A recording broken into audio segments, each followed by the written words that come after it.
चलिए सभी लोगों को नमस्ते। आप सभी लोग मेरे भाई जुड़ जाइए और अभी लगातार हम लोग क्वेश्चंस देखेंगे। 25 क्वेश्चंस हम आपके सामने अभी कराने वाले हैं। आप सभी लोग जुड़ जाइए और साइंस के 25 क्वेश्चंस आपको देखने को मिलेगा।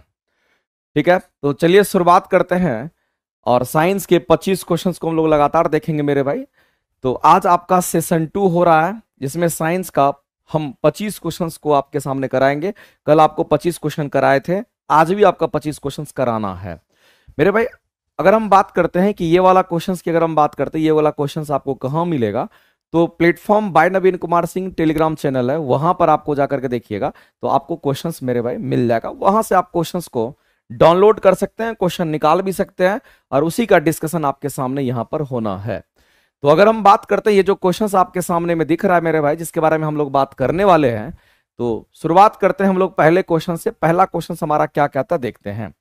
पहला क्वेश्चन हमारे सामने में दे रखा है और कहता है मेरे भाई कि दूरदृष्टि दोष से पीड़ित व्यक्ति के नेत्र में किसी वस्तु का प्रतिबिंब कहां पर बनता है। तो मेरे भाई वस्तु का प्रतिबिंब आपसे जानना चाह रहा है कि वस्तु का प्रतिबिंब कहां पर बनता है।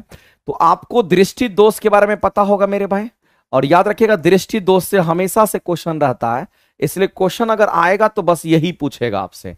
तो अगर दृष्टि दोष की अगर हम बात करते हैं, हमारे आंखों में जो दृष्टि दोष की अगर हम बात करते हैं मेरे भाई, तो वो हमारा क्या क्या होता है तो आपको पता होगा मेरे भाई। सबसे पहला चीज तो हम कहेंगे यहां पर मायोपिया की हम बात करते हैं। किसकी बात करते हैं? मायोपिया, जिसको आप निकट दृष्टि दोष कहते हो। मायोपिया कहने का मतलब है मेरे भाई हम यहां पर निकट दृष्टि दोष की हम बात करेंगे। हम यहां निकट दृष्टि दोष की बात करते हैं और निकट दृष्टि दोष को क्या कहते हैं तो यहां पर मायोपिया कहते हैं। एक लाइन में आप जान लीजिए। दूसरा जो हमारा डिजीज होता है मेरे भाई, इसको हम लोग क्या कहते हैं तो दूरदृष्टि दोष कहते हैं और इसको हम लोग यहां पर हाइपरमेट्रोपिया कहते हैं। इसको हम लोग क्या बोलते हैं मेरे भाई, तो यहां पर हाइपरमेट्रोपिया के नाम से हम लोग जानते हैं, ये हाइपरमेट्रोपिया होता है और इसी को हम लोग क्या कहते हैं तो यहां पर दूरदृष्टि दोष कहते हैं। इसको हम लोग यहां पर दूरदृष्टि दोष के नाम से जानते हैं। एक बात आप समझ लीजिए मेरे भाई कि ये हमारा दूरदृष्टि दोष हमारा है।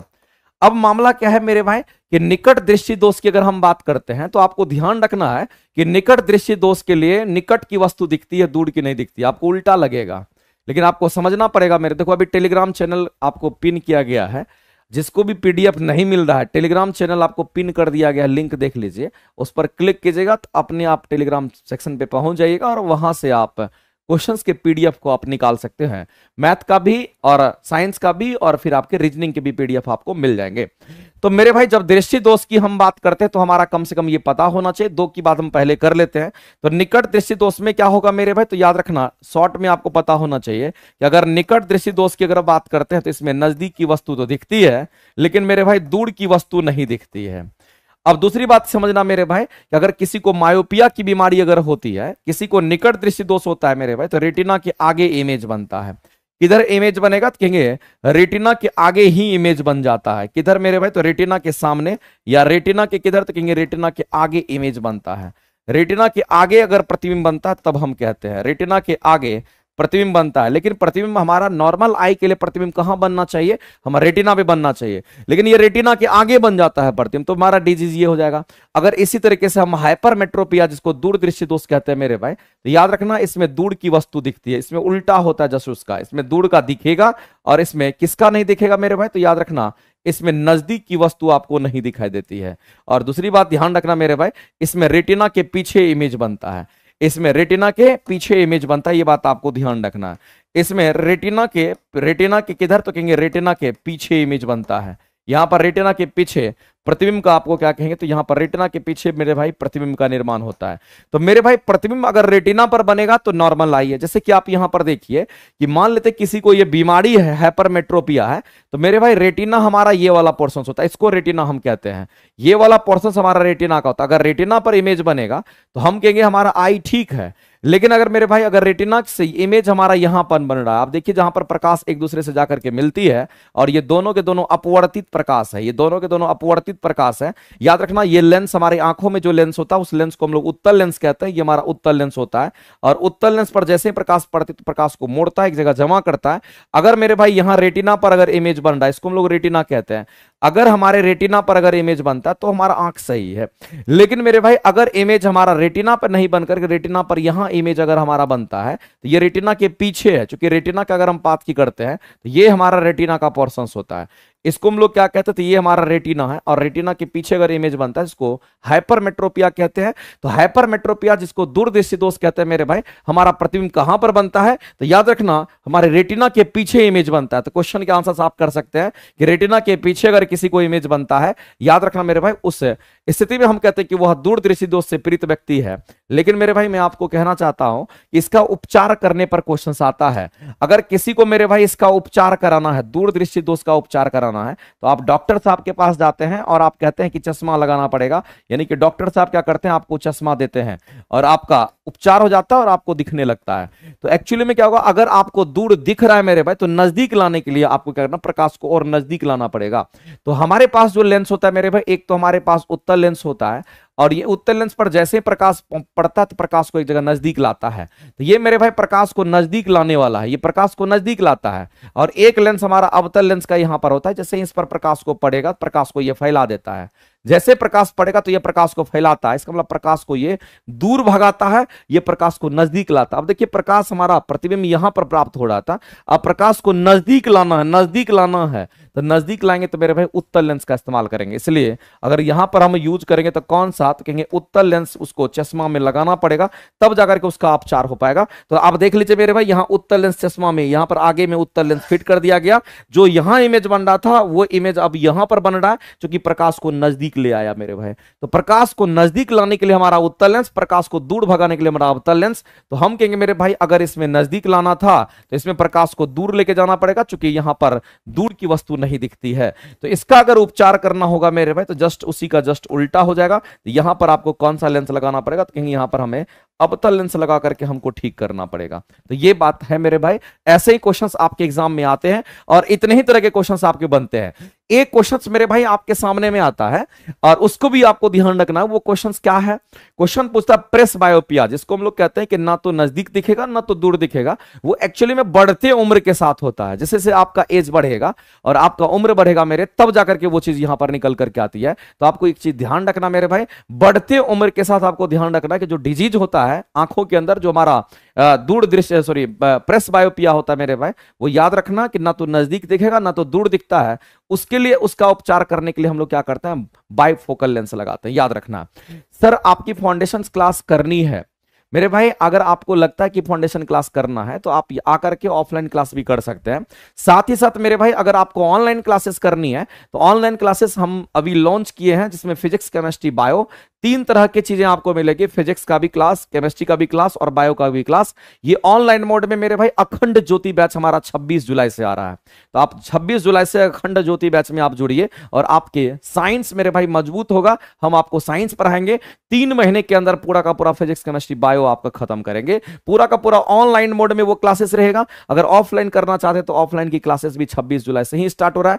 तो आप ऑफलाइन भी कर सकते हैं, ऑनलाइन भी क्लास आप कर सकते हैं। आपको जो अच्छा लगता है उसमें आकर के आप कर सकते हैं। अगर आप ऑफलाइन करना चाहते हैं तो आइए, आपका मोस्ट वेलकम है। अगर आप ऑनलाइन क्लास करना चाहते हैं तो मेरे भाई आप ऑनलाइन क्लास, आप प्लेटफॉर्म बाय नवीन कुमार सिंह एप्लीकेशन पर मेरी क्लासेस आपको अखंड ज्योति बैच मेरे भाई अभी आज ही अखंड ज्योति बैच लॉन्च किया गया है और उसमें बहुत सारे बच्चे का डिमांड था, तभी वो बैच दिया गया है। अदरवाइज मेरे भाई अभी हम बैच देने के मूड में नहीं थे। लेकिन फिजिक्स का, केमिस्ट्री का, बायो का, तीनों का मेरे भाई वैसा आपको पढ़ाई, वैसा चीज आपको जो कि हर एक चीज के रेंज में आपको मिले। और मेरे भाई ज्यादा से ज्यादा हम पढ़ा करके आपको खत्म करके वो बैच हम आपको 2 से 2.5-3 महीने के बीच में हम आपको प्रोवाइड करेंगे। तो आप चाहेंगे तो मेरे भाई आप वहां से जुड़ करके आप अच्छा कर सकते हो।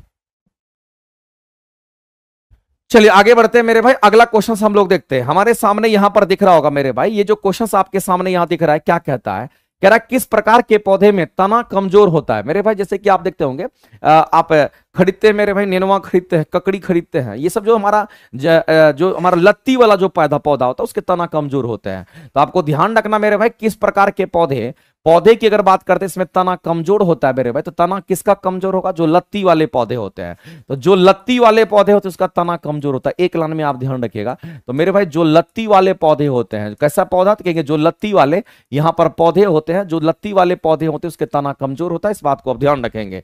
अब मेरे भाई जब उसका तना कमजोर होगा तो उसको सपोर्ट चाहिए, बिना सपोर्ट का वो हमारा चढ़ेगा नहीं। तो ऊपर देखिएगा, आप देखिए गांव घर में देखिएगा अलार्म दे दिया जाता है, नहीं, आप देखिएगा सपोर्ट दे जाता और उस पर वो आपका देखिएगा फैलता है। तो मेरे भाई हम कहते हैं उसको क्लिम्बर कहते हैं, जो दूसरे के सहारे ऊपर चढ़ता है उसको क्लिम्बर्स कहते हैं। तो याद रखना मेरे भाई। अब कह रहा है कि पौधे तना कमजोर होगा और ये अपने आप ऊपर चढ़ नहीं पाता है, सिंगल अपने आप नहीं जा पाता, तो किसी के सहारे जाता है। इसका मतलब है मेरे भाई वो आसपास के ढांचे की सहायता से ऊपर चढ़ता है, इसको हम लोग क्लिम्बर कहते हैं। और क्लिम्बर कहने का मतलब मेरे भाई आरोही, आप कह सकते हैं कि आगे की ओर हमारा बढ़ता है। तो क्लिम्बर प्लांट हमारा कौन होगा मेरे भाई? जिसके तना कमजोर होंगे, और जिसके तना कमजोर होंगे वो हमारे लत्ती वाले पौधे ही होते हैं, इस बात को आप ध्यान रखेंगे। झाड़ी नुमा जो हमारा वृक्ष होता है मेरे भाई, तो झाड़ी नुमा वृक्ष होता है, जैसे कि नींबू का आपका देखते होंगे प्लांट हो गया, या फिर मौसमी का प्लांट हो गया, सब झाड़ी नुमा हमारा होता है, पूरा झाड़ी के जैसा बना हुआ रहता है, ये झाड़ी नुमा को दिखाता है। जैसे आपके सामने मनी प्लांट की बात कर लेते मेरे भाई, पान के पत्ते की बात कर लेते, पान का जो होता है मेरे भाई उसकी बात कर लेते हैं, या अगर नेनुआ की बात करते हैं, ककड़ी की बात करते हैं, ये सब देखिएगा मेरे भाई, परवल की बात, ये सब देखिएगा अपने आप ऊपर नहीं जाता है, इसको सहारा चाहिए तब ये आगे बढ़ता है, इसको क्लिम्बर्स कहते हैं। और याद रखना ये सब के तना क्या होते हैं मेरे भाई? तो कमजोर होता है, इसी को हम लोग कहते हैं यहां पर क्लिम्बर्स कहते हैं। अगला क्वेश्चन मेरे भाई आपके सामने दे रखा है, और क्वेश्चंस में आपको बोला गया कि किस रूप में पौधे में कार्बोहाइड्रेट जमा होते हैं। तो मेरे भाई प्लांट की अगर बात कही गई है और कार्बोहाइड्रेट अगर जमा होता है प्लांट में, तो आपको यह बात ध्यान रखना मेरे भाई कि अगर हम प्लांट की बात कर रहे हैं यहां पर, तो आपको मेरे भाई जैसा बोला है उसी के बेसिस पर आपको आंसर्स भी करने हैं। तो बताइए मेरे भाई, अगर पौधा की अगर हम बात करते हैं, प्लांट की अगर हम बात करते हैं मेरे भाई, तो प्लांट में अगर भोजन का संग्रह होता है, तो मेरे भाई अगर यहां पर ध्यान रखना है कि कार्बोहाइड्रेट जमा होता है स्टार्च के रूप में।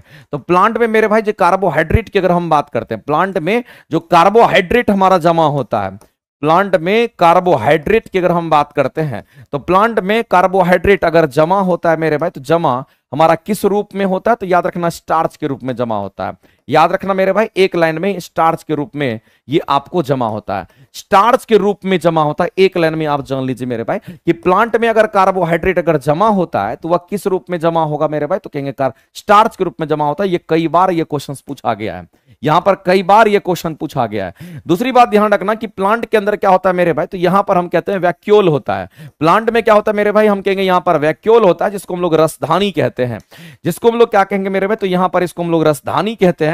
और रसधानी कहने का मतलब है, आप सीधा सीधा समझ सकते हो कि जो वैक्यूल हमारा जो रसधानी होता है, अगर हम उसकी बात अगर करते हैं, तो इसमें भोजन का संग्रह होता है। इसी में मेरे भाई किसका संग्रह होगा? तो कहेंगे इसी में यहां पर भोजन का संग्रह होता है। एक लाइन में आप जान लीजिए कि यहीं पर भोजन का संग्रह होता है, और साथ ही साथ मेरे भाई भोजन का संग्रह भी होगा, और इसी में अपशिष्ट पदार्थ का भी संग्रह होता है। याद रखना मेरे भाई, इसी में अपशिष्ट पदार्थ का भी क्या होगा? कहेंगे अपशिष्ट पदार्थ का भी यहां पर हम कहेंगे संग्रह हमारा यहां पर होता है, जिसको हम लोग यहां पर वैक्यूल कहते हैं। वैसे तो आप समझ लीजिए कि वैक्यूल की अगर हम बात करते हैं, तो वैक्यूल हमारे प्लांट सेल के अलावा एनिमल सेल में भी होता है, लेकिन मेरे भाई प्लांट सेल में इसका काम है, लेकिन एनिमल सेल में इसका कोई यूज नहीं होता है, वो छोटा आकार में होता है, यहां पर बड़ा आकार में देखने को मिलता है।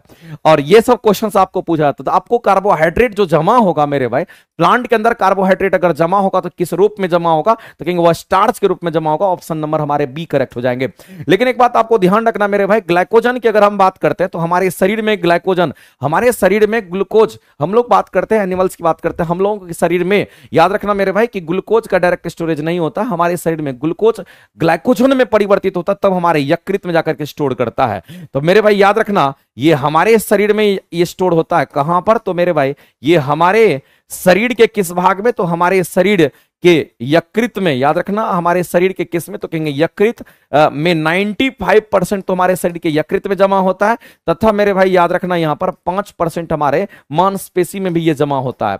यहां पर ध्यान रखना कि 5% जो था वो हमारे कहां पे? तो कहेंगे पेशी में, यानी कि मांसपेशी में 5% हमारा ये क्या होता है? कहेंगे यहां पर जमा होता है। आपको ये ध्यान रखना है कि ग्लाइकोजन हमारा क्या होता है? डायरेक्ट हमारा जमा होता है, हमारे शरीर में जमा होता है, लेकिन यकृत में 5% और हमारा 95% और मांसपेशी में 5% ही होता है। इस बात को ध्यान रखेंगे। तो यहां पर हमारे शरीर में डायरेक्ट ग्लूकोज का हम कहेंगे यहां पर स्टोरेज नहीं होता है, ग्लाइकोजन के रूप में स्टोर करता है। इस बात को आप ध्यान रखेंगे। लेकिन अगर बात करते हैं मेरे भाई ग्लूकोज वगैरह की अगर हम बात करते हैं, तो ग्लूकोज का केमिकल फॉर्मूला हमारा क्या होगा? तो याद रखना C6 हमारा होता है, और साथ साथ H12 और O6 होगा। और इसमें कितने कार्बन, कितने हाइड्रोजन, कितने ऑक्सीजन होंगे, उसका रेशियो अगर पूछेगा तो याद रखना मेरे भाई 6 कार्बन 6 दूनी 12, और ये हमारा 6 यानी कि 1-2-1 आपका हो जाएगा। यानी आप कह सकते हो मेरे भाई ये 1:1 की अगर हम बात करते हैं तो कार्बन हाइड्रोजन और ऑक्सीजन की अगर हम बात करते हैं, कार्बन हो गया, हाइड्रोजन हो गया और ऑक्सीजन की बात करते हैं, इनका रेशियो अगर देखिए तो ग्लूकोज में हमारा यही होता है। तो जो भी मोनोसेक्राइड हमारे होते हैं, जो भी मोनोसेक्राइड हमारा 3 ही होता है, लेकिन 3 मोनोसेक्राइड की अगर बात करते हैं, अगर वो मोनोसेक्राइड है तो मेरे भाई केमिकल फॉर्मूला हमारा यही होगा, हम के C6H12O6 ही हमारा होगा। इस बात को आप ध्यान रखेंगे। आगे चलते हैं मेरे भाई, आगे चलते हैं हम लोग। यहां पर ग्लूकोज हो गया, आगे हम लोग बात करते हैं, अगले क्वेश्चन की तरफ हम लोग बढ़ते हैं। और अगला क्वेश्चन हमारे सामने में दे रखा है और क्या कहता है मेरे भाई, ये क्वेश्चन कहता है कि एक पौधे इनमें से क्या बीज में परिवर्तित होता है। आपको बताना है मेरे भाई इस क्वेश्चन के आंसर। कह रहा है कि एक पौधे इनमें से क्या एक बीज में परिवर्तित होता है। तो मेरे भाई किसी अगर पौधे की अगर बात करते हैं और बीज में परिवर्तित होने के लिए कौन परिवर्तित होगा, तो मेरे भाई अगर आप इसको देखिएगा तो अगर हम लोग अंडाशय जिसको ओवरी कहते हैं, प्लांट की अगर बात करते हैं मेरे भाई, तो याद रखना जो हमारा प्लांट या पुष्प या ओवरी हमारा जिसमें ओवरी होता है उसकी अगर हम बात करते हैं तो ये फीमेल पार्ट होता है। लेकिन ओवरी क्या करता है, तो कहेंगे ओवरी में फल का निर्माण करता है। ये ओवरी क्या करता है मेरे भाई, तो इसमें फल का निर्माण करता है। एक लाइन में याद ध्यान रखना मेरे भाई, ये किसका निर्माण करता है, तो ये फल का निर्माण करता है। ओवरी किसका निर्माण करता है, तो कहेंगे ये हमारा फल का निर्माण करता है। एक लाइन में आपको ध्यान रखना, अंडा से ओवरी हमारा फल का निर्माण करता है। लेकिन मेरे भाई अगर हम यहीं पर देख लेते हैं कि अगर हम यहां पर बीजाणु की अगर हम बात करते हैं, इसको ओव्यूल कहते हैं मेरे भाई, बीजाणु की अगर हम बात करते हैं इसको हम लोग ओव्यूल कहते हैं। ये बीज का निर्माण करता है। ये किसका निर्माण करता है मेरे भाई, ध्यान रखना यहां पर ये बीज का निर्माण करता है। एक लाइन में आप जान लीजिए ये बीज का निर्माण करता है। क्वेश्चन भी आपसे पूछा गया कि एक पौधे इनमें से क्या एक बीज में परिवर्तित होता है, कौन बीज का निर्माण करता है, कौन बीज में परिवर्तित कर देता है, क्योंकि हमारा बीजांड होगा यानी कि बीजाणु होगा जो कि ओव्यूल होगा। अगर मेरे भाई इस फूल को अगर यहां पर आप देखना चाहते हैं तो इस फूल में आपको 3-3 पार्ट्स करके दिखाया गया। अगर मेरे भाई इस चीज को आप गौर से देखिए, हम चलो दूसरे कलर से यहां पर दिखाने का कोशिश करते हैं ताकि मेरे भाई ये चीजें आपको यहां पर विजुअल हो पाए। तो यहां पर आप इस डायग्राम को गौर से देखिएगा तो ये डायग्राम आपको कुछ इस तरह से ऐसे करके दिख रहा होगा, ऐसे करके मेरे भाई ये ऐसे करके दिख रहा होगा। ये फीमेल पार्ट होता है जो जिसमें हमने लाइनिंग किया मेरे भाई, ये पूरा का पूरा फीमेल पार्ट होता है। और इसमें आपको ध्यान रखना है कि सबसे ऊपरी जो हिस्सा होती है मेरे भाई, इसको हम लोग स्टिग्मा कहते हैं। और स्टिग्मा को हम लोग इंग्लिश में क्या करते हैं, तो इसी को हम लोग यहां पर वर्तिकाग्र कहते हैं। स्टिग्मा को हम लोग इंग्लिश में क्या कहेंगे, तो इसी को हम लोग यहां पर वर्तिकाग्र के नाम से जानते हैं। और ये हमारा वर्तिकाग्र कहलाता है। और स्टाइल को हम लोग क्या कहते हैं, तो स्टाइल को हम लोग यहां पर वर्तिका के नाम से जानते हैं। यह ध्यान रखेंगे मेरे भाई, ये भी फीमेल पार्ट होगा, ये भी फीमेल पार्ट होगा। अगर ओवरी की बात करते तो इसी को मेरे भाई यहां पर अंडाशय कह दिया गया। यही हमारा क्या होता है, अंडाशय हो गया। और अंडाशय हम किसको कहेंगे, तो अंडाशय ये कंप्लीट रूप से ये वाला चीज हमारा अंडाशय होता है जिसको ओवरी कहते हैं। और ओव्यूल मेरे भाई इसमें जो आपको ऐसे करके दिख रहा होगा यहां पर चिपका हुआ, इसको हम लोग क्या कहते हैं, तो ये आपको दिख रहा होगा ऐसे करके, इसी में ओव्यूल आपको दिख रहा होगा ऐसे करके। ये क्या है, तो मेरे भाई यहां पर ओव्यूल है। ये क्या है, तो यहां पर आपको ओव्यूल दिख रहा होगा। तो ओवरी के अंदर ही ओव्यूल होता है। ओवरी के अंदर क्या होगा मेरे भाई, ओव्यूल होगा जो कि बीज का निर्माण करता है। इसके अंदर सीड्स का निर्माण करता है, बीज का निर्माण करता है। तो इसी को ओव्यूल कहते हैं। और ओव्यूल को हम लोग बीजांड कहते हैं। ओव्यूल को क्या कहेंगे मेरे भाई, तो ओव्यूल को ही हम लोग यहां पर बीजांड कहते हैं। और जो बीजांड होता है मेरे भाई यही बीज का निर्माण करता है। यही बीजांड बीज का निर्माण करता है। ये अंडा से फल का निर्माण करेगा। और ये वर्तिकाग्र हमारा हो गया, ये वर्तिका हो गया, ये हमारा वर्तिकाग्र हो गया। तो मेरे भाई जब भी पॉलिनेशन की क्रिया होती है तो पॉलिन ग्रेन्स हमारा नीचे से आता है। और याद रखना मेरे भाई इसके अंदर में पॉलिन ट्यूब्स भी हमारे शामिल होते हैं। इसमें एक और चीज होता है जिसको हम लोग पॉलिन ट्यूब्स कहते हैं। और पॉलिन ट्यूब्स को अगर देखिएगा तो इसके अंदर एक ट्यूब लाइक संरचना में हमारा होता है जिससे पॉलिन ग्रेन्स हमारा अंदर आता है। ये पॉलिन ट्यूब्स हमारा यहां आएगा और ये इस दीवार के साथ हमारा कनेक्ट हो जाता है। ये जो ट्यूब इसके अंदर देखते हैं इसको हम लोग पॉलिन ट्यूब्स कहते हैं। ये हमारा कौन सा ट्यूब होगा मेरे भाई, इसको हम लोग पॉलिन ट्यूब कहते हैं। एक लाइन में आप जान लीजिए। तो यहां पर ये पूरे के पूरे हमारे फीमेल पार्ट होता है। इसी को हम लोग पिस्टिल कह दिए। क्या कह दिए मेरे भाई, पिस्टिल। हमको पता है मेरे भाई कि डी आंसर होगा, लेकिन एक बात जान लीजिए ये पूरा का पूरा फीमेल पार्ट है और ये हमारा पिस्टिल कहलाता है। और पिस्टिल जिसको हम लोग कहते हैं, इसी को इंग्लिश में बोलिएगा तो इसी को स्त्री केसर कहते हैं। तो पिस्टिल को ही हम लोग क्या बोलते हैं, तो इसी को हम लोग यहां पर स्त्री केसर कहते हैं। और आपको पता होगा मेरे भाई जो स्त्री केसर हमारा होता है, ये जयांग की इकाई को स्त्री केसर कहते हैं। किसको बोलते हैं मेरे भाई, तो आपको ध्यान रखना है यहां पर ये जयांग की जो इकाई होती है, जयांग की जो इकाई होती है, इस जयांग की इकाई को हम लोग क्या कहते हैं, जयांग की इकाई को यहां पर स्त्री केसर कहा जाता है। इस बात को आप ध्यान रखेंगे, ये जयांग की इकाई को स्त्री केसर कहते हैं जो कि फीमेल पार्ट हमारा होता है। बात आता है मेरे भाई, चलो फीमेल पार्ट हमें पता चल गया और सबके काम पता चल गए। और याद रखना मेरे भाई ये पूरा का पूरा फीमेल पार्ट को मैंने अभी तक दिखाया है। अब हम चलते हैं यहां पर मेल पार्ट्स की कुछ बात कर लेते हैं मेरे भाई। तो मेल पार्ट्स भी यहां पर दिख रहा होगा आपको कि ये जो लंबा लंबा इस तरह से आपको दिख रहा है ये मेल पार्ट है। और इसमें इस तरह का कोष बना हुआ है जिसको हम लोग यहां पर देखते हैं। यहां पर भी आपको दिख रहा होगा मेरे भाई ऐसे करके कोष बना हुआ है। तो इस कोष को हम लोग परागकोष कहते हैं। हैं। इसी कोश को क्या कहते हैं मेरे भाई, एंथर कहते हैं। और एंथर कहने का मतलब इसको हम लोग परागकोश के नाम से जानते हैं। और इस परागकोश के अंदर परागकण होते हैं, छोटे छोटे इसमें कण होंगे, ये छोटे छोटे कण होंगे जिसको परागकण पॉलन ग्रेन्स कहते हैं। और ध्यान रखना ये जो लंबा वाला तना आपको दिख रहा होगा इसको हम लोग फिलामेंट के नाम से जानते हैं। एक्चुअली में इसी को तंतु कहते हैं और यही हमारा फिलामेंट कहलाता है, इस बात को ध्यान रखेंगे। अब यहां पर मामला यह है मेरे भाई कि हमारा सेपल्स जो होता है वो ग्रीन कलर का होता है। आपको ध्यान रखना मेरे भाई, ये आपको क्या तो कि यहां पर सेपल्स दे रखा है और सेपल हमारा ग्रीन कलर का होता है और ये सेपल क्या करता है, सपोर्ट प्रदान करता है फूल को। और जो पेटल्स हमारा पंखुड़ी होता है मेरे भाई, इसको पंखुड़ी कहते हैं। और ये पंखुड़ी रंग बिरंग का हमारा होता है, अलग अलग कलर में ये मौजूद होता है, इसको हम लोग पेटल्स कहते हैं, याद रखना मेरे भाई। और ध्यान रखना कि ये हमारा अलग अलग कलर का जो होता है, रंग बिरंग जो हमारा होता है उसको हम लोग पेटल्स के नाम से जानते हैं। लेकिन मुख्य रूप से अगर देखिएगा तो मेल हमारा यही दो होता है, जिसमें परागकोश हो गया और हमारा तंतु हो गया, यही दोनों मेल होता है, ये दोनों मेल हो गया मेरे भाई। और ये पूरा का पूरा फीमेल पार्ट होता है और ये हमारा सेपल्स क्या करता है मेरे भाई, ग्रीन कलर का सपोर्ट प्रदान करता है। आगे चलते हैं, अगला क्वेश्चन मेरे भाई दे रखा है कि आहार नाल में होने वाली पेशीय गति। मेरे भाई आहार नाल में जो पेशीय गति होती है उसमें कॉन्ट्रैक्शन और एक्सपेंशन होता है। हम लोग जानते हैं मेरे भाई, हम लोग जो कुछ भी खाना पीना खाते हैं, तो मेरे भाई जो आहार नाल हमारा होता है, ये आहार नाल की लंबाई आपको पता है कितना मीटर होता है, 9 मीटर लंबाई होता है। आहार नाल हमारे मुंह से स्टार्ट होगा और हमारे एनस तक होता है, यानी कहने का मतलब है मेरे भाई। और अगर हम बात करते हैं आहार नाल में जो पेशीय गति होती है, और ये पेशीय गति मेरे भाई अनैच्छिक होती है। इस पेशीय गति की अगर हम बात करते हैं, यहां पर जो पेशीय गति होती है ये अनैच्छिक गति होती है, इस बात को आप ध्यान रखेंगे। ये कैसी गति होगी मेरे भाई, तो ये अनैच्छिक। इस गति की अगर बात करते हैं, अनैच्छिक क्रिया इसमें होती है, इसमें अनैच्छिक क्रिया होती है, क्योंकि पेशीय गति में क्या क्या होगा तो मेरे भाई इसमें कॉन्ट्रैक्शन एक्सपेंशन होता है। इसमें अपने आप कॉन्ट्रैक्शन होगा और साथ ही साथ मेरे भाई कॉन्ट्रैक्शन के अलावा यहां पर एक्सपांशन होता है। ये सिकुड़ेगा और फैलेगा, सिकुड़ेगा और फैलेगा, ये सिकुड़ना फैलना इसमें लगा हुआ रहता है, तो कॉन्ट्रैक्शन एक्सपेंशन आपका इसमें चलता रहता है। तो मेरे भाई पेशीय गति की अगर हम बात करते हैं तो इसमें हमारा एक्सपेंशन कॉन्ट्रैक्शन अगर होता है तो ऐसे मोमेंट को हम लोग क्या बोलते हैं, तो याद रखना मेरे भाई, कॉन्ट्रैक्शन एक्सपेंशन की अगर हम बात करते हैं इसी को हम लोग पेरिस्टाल्सिस मोमेंट कहते हैं। इसी को हम लोग क्या बोलते हैं मेरे भाई, पेरिस्टाल्सिस की मोमेंट की बात करते हैं, इसी को हम लोग यहां पर पेरिस्टाल्सिस मोमेंट के नाम से हम लोग जानते हैं। ये हमारा पेरिस्टाल्सिस मोमेंट कहलाता है, इस बात को आप ध्यान रखेंगे। तो यहां पर मेरे भाई आपसे बोला गया कि ये कैसा मोमेंट हमारा होगा, कि ये पेरिस्टाल्सिस मोमेंट होगा, इस बात को आप ध्यान रखेंगे। और इसी पेरिस्टाल्सिस मोमेंट के कारण हमारा भोजन जो हमारे पेट में चला जाता है और आपको पता भी नहीं चलता है। तो ध्यान रखना मेरे भाई, पेरिस्टाल्सिस मोमेंट के कारण ही हमारा भोजन जो होगा हमारे मुंह से, हमारे मुख गुहा से भोजन की अगर हम बात करते हैं तो आसानी से मेरे भाई भोजन आसानी से, ध्यान रखेंगे, भोजन कहां से, तो कहेंगे भोजन आसानी से मेरे भाई कहां, तो कहेंगे मुख गुहा से कहां चला जाता है। तो हम यहां पर बात करते हैं मेरे भाई कि अगर मुख गुहा की बात करते हैं तो मुख गुहा से ये एनस तक हमारा चला जाता है, इस बात को आप ध्यान रखेंगे। ये आपको पेट तक, अब स्टमक कहिए ज्यादा सही रहेगा, ये मुख गुहा से स्टमक की अगर हम बात करते हैं, मुख गुहा से कहां, तो मेरे भाई स्टमक तक चला जाता है, याद रखना। ये हमारा आसानी से जाता है, इसको पेरिस्टाल्सिस मूवमेंट कहते हैं। तो ये चीज हमारा होता है। तो यहां पर सिर्फ कॉन्ट्रैक्शन नहीं होता, मस्कुलर कॉन्ट्रैक्शन सिर्फ नहीं होता, कॉन्ट्रैक्शन एक्सपेंशन दोनों होता है। हमारे आहार नाल में कॉन्ट्रैक्शन एक्सपेंशन दोनों होता है, इस बात को आप ध्यान रखिएगा।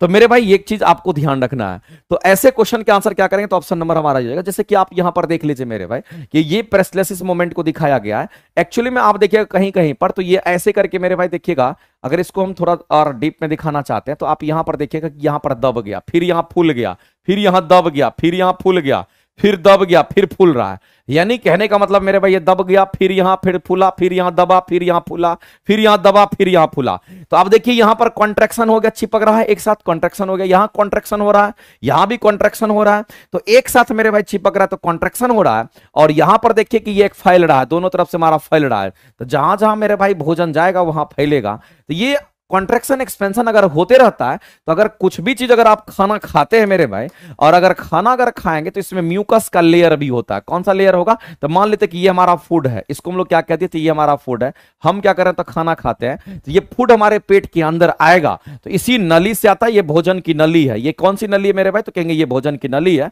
और ये आएगा, ये अपने आप ऐसे ऐसे करते रहता है, तो इस भोजन को ठेल करके नीचे भेज देता है, धक्का देते हुए मेरे भाई नीचे की ओर भेज देता है। और याद रखना मेरे भाई कि जो हमारा पेरिस्टाल्सिस मोमेंट हमारा होता है उसके अंदर में म्यूकस का लेयर होता है, और ये म्यूकस का लेयर होता है वो आसानी से मेरे भाई भोजन को नीचे की ओर भेज देता है, आपके गला में नहीं फंसता है।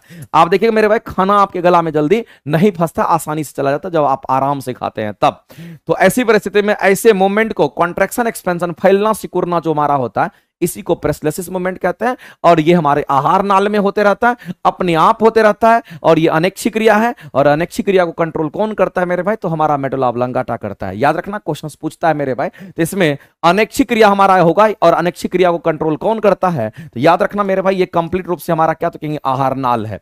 यहां पर अगर देख रहे हैं तो इसको हम लोग कंप्लीट रूप से कहते हैं मेरे भाई कि ये हमारा यहां पर आहार नाल है।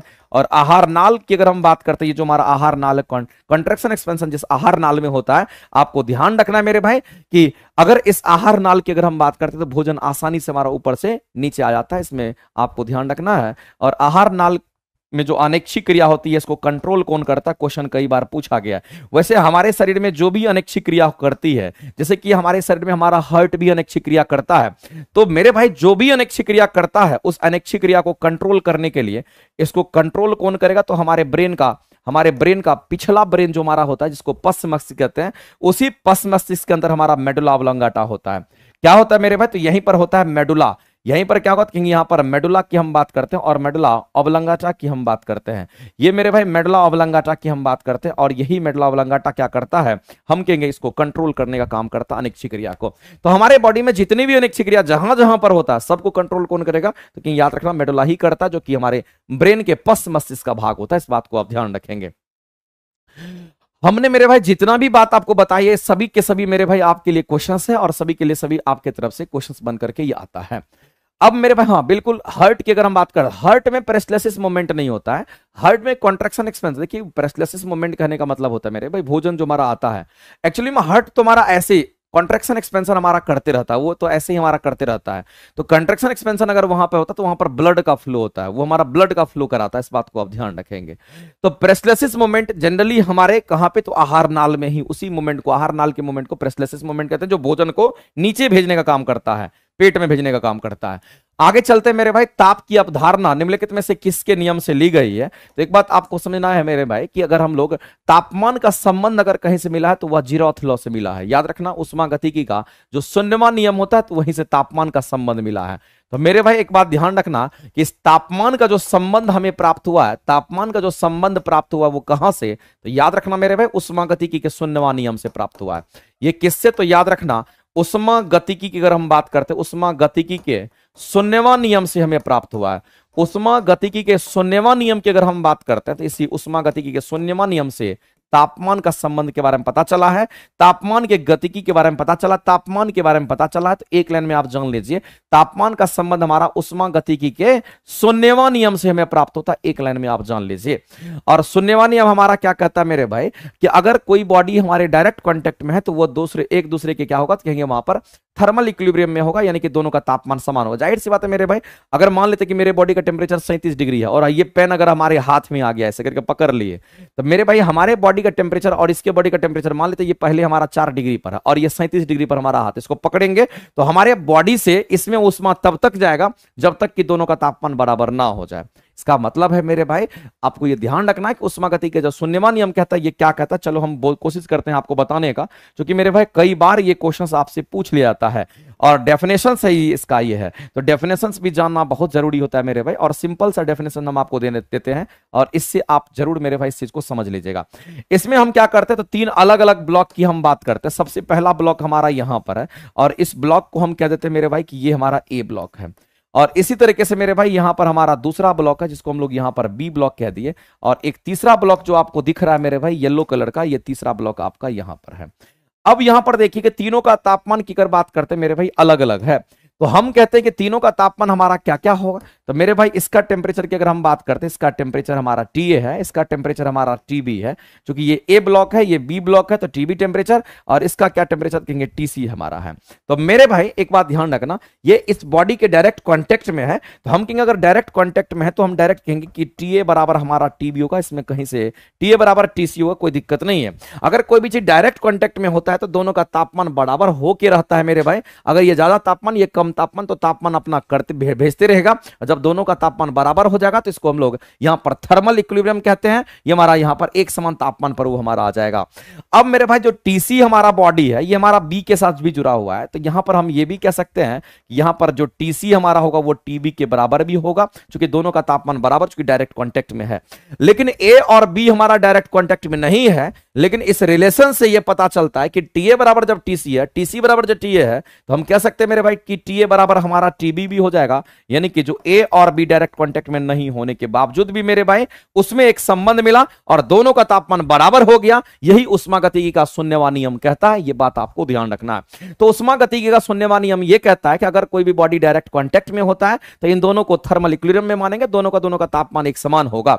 अगर ये दोनों मेरे भाई अगर डायरेक्ट कांटेक्ट में, तो दोनों का दोनों थर्मल इक्विलिब्रियम में होगा, दोनों के तापमान समान होंगे। लेकिन ये दोनों इनडायरेक्ट कांटेक्ट में है, तो इन दोनों के रिलेशन से ये तीसरा रिलेशन मिलेगा मेरे भाई कि ए और जब सी के बराबर है तो टीसी भी टीबी के बराबर है। इसका मतलब है मेरे भाई जब इसके ये बराबर है तो क्या इस टीसी की जगह पर हम यहां पर टीबी रख सकते हैं? बिल्कुल रख सकते हैं। इसलिए हम कह सकते हैं टीए बराबर हमारा टीबी हो जाएगा। यानी इनडायरेक्ट कांटेक्ट में फिर भी मेरे भाई टेंपरेचर समान हो गया। ये कंसेप्ट मेरे भाई कौन? तो उष्मागतिकी का शून्यवान नियम देता है। इसलिए उष्मागतिकी के शून्यवान नियम को हम लोग ताप की अवधारणा देते हैं, ताप के कंसेप्ट से इसको जानते हैं। तो उष्मागतिकी के शून्यवान नियम से हमें यह प्राप्त होगा। ऑप्शन नंबर हमारा कौन सा कहेंगे यहां पर करेक्ट हो जाएगा। और इसी को हम लोग जेरोथ लॉ ऑफ थर्मोडायनामिक्स भी कहते हैं।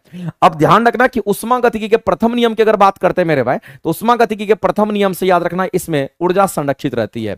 इसमें याद रखना मेरे भाई कि ऊर्जा संरक्षित रहती है। ये लाइन आपको ध्यान रखना है। इसमें ऊर्जा संरक्षित रहती है, ये लाइन मेरे भाई यहां पर आपको ध्यान रखना है। यहां पर ऊर्जा जो है वो संरक्षित रहती है। और उष्मागतिकी का द्वितीय नियम की अगर हम बात करते हैं तो याद रखना मेरे भाई उष्मागतिकी के द्वितीय नियम में आपको ध्यान रखना कि एंट्रोपी हमारा क्या होगा, तो कहेंगे यहां पर एंट्रोपी के बारे में पता चलता है और एंट्रोपी का कंसेप्ट मिलता है।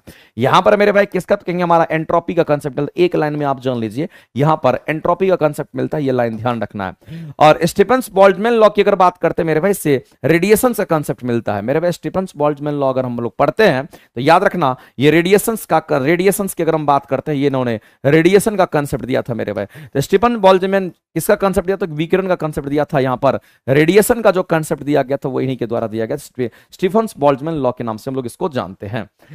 आगे चलते हैं मेरे भाई। अगला क्वेश्चन हम लोग देखते हैं। अस्थि से अस्थि यानी कि हड्डी से हड्डी अगर कोई चीज जुड़ा हुआ है तो जाहिर सी बात है मेरे भाई उसको लिगामेंट कहते हैं।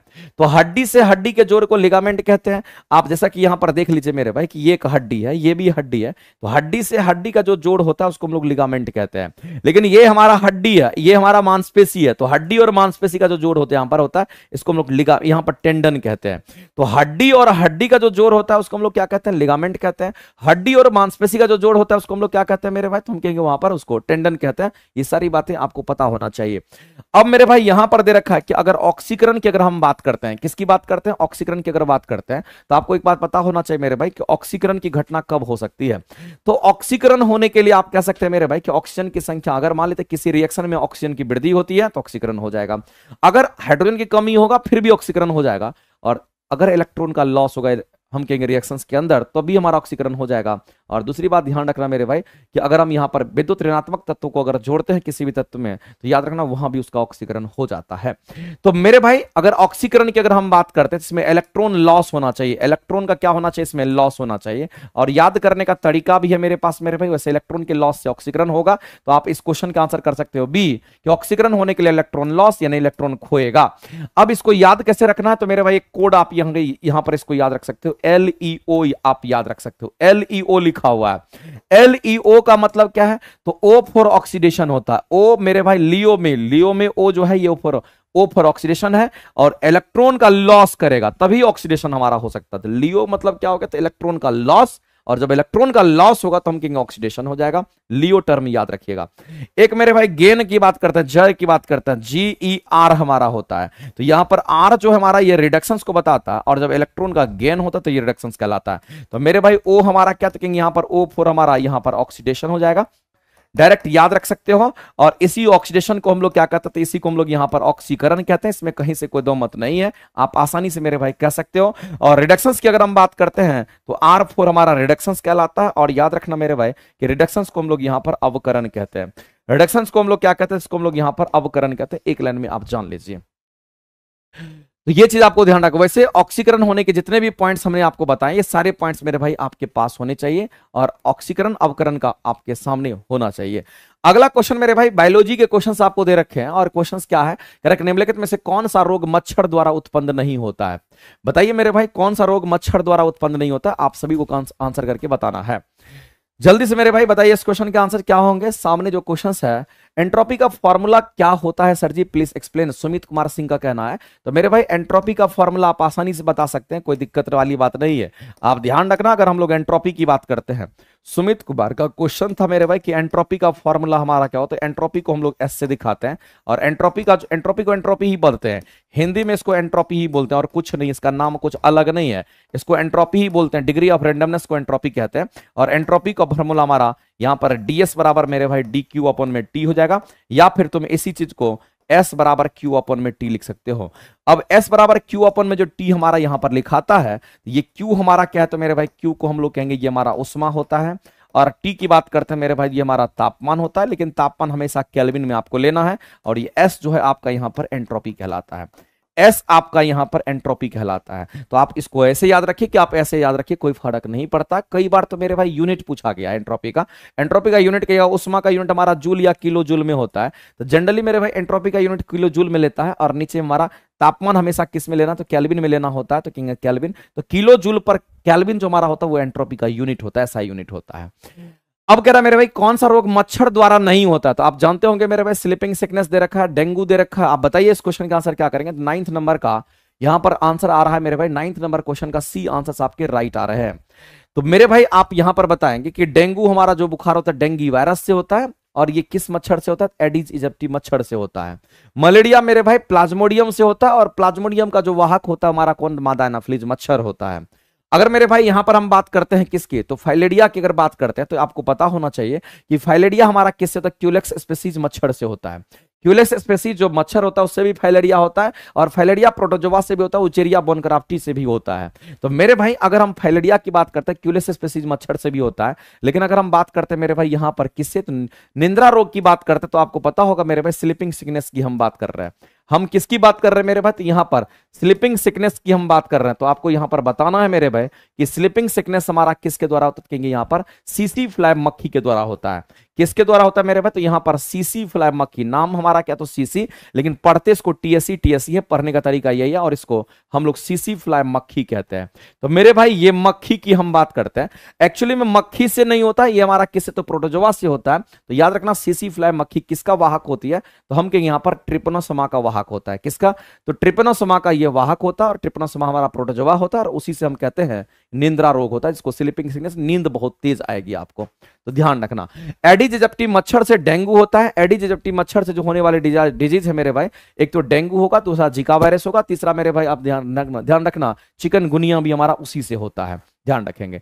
आगे चलते हैं मेरे भाई, अगला क्वेश्चन हम लोग देखते हैं, और अगला क्वेश्चन हमारा क्या कहता है, वेंडरवाल फोर्स की अगर हम बात करते हैं, तो आपको ये बताना है कि जो वेंडरवाल का समीकरण मेरे भाई, तो एक लाइन में आप जान लीजिए कि जो वेंडरवाल फोर्स होता है हमारा वीक फोर्स होता है।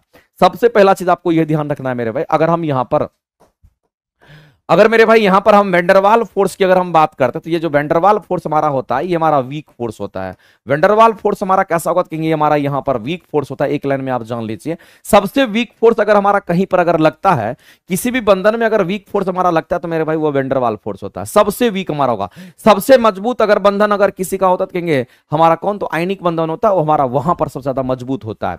तो अगर वेंडरवाल फोर्स की बात करते हैं मेरे भाई, तो ये हमारा कैसा, तो कहेंगे ये हमारा रियल गैस देता है। ये हमारा वेंडरवाल फोर्स हमारा किस में होता है, हमारे रियल गैस में होते हैं। किस में होंगे मेरे भाई, रियल गैस, जिसको हम लोग यहां पर वास्तविक गैस की हम बात करते हैं, इसको हम लोग वास्तविक गैस कहते हैं मेरे भाई। जो वास्तविक गैस होता है उसमें हमारा वेंडरवाल फोर्स होता है। और ध्यान रखना, जो वास्तविक गैस का जो इक्वेशंस होता है मेरे भाई, ये इक्वेशंस भी आपको ध्यान रखना है कि वास्तविक गैस का जो इक्वेशंस हमारा वेंडरवाल का इक्वेशन कहलाता है, ये इक्वेशंस हमारा क्या होता है, यहां पर P प्लस में A/V² और -V-B इक्वल टू हमारा क्या होगा, NRT हमारा होता है।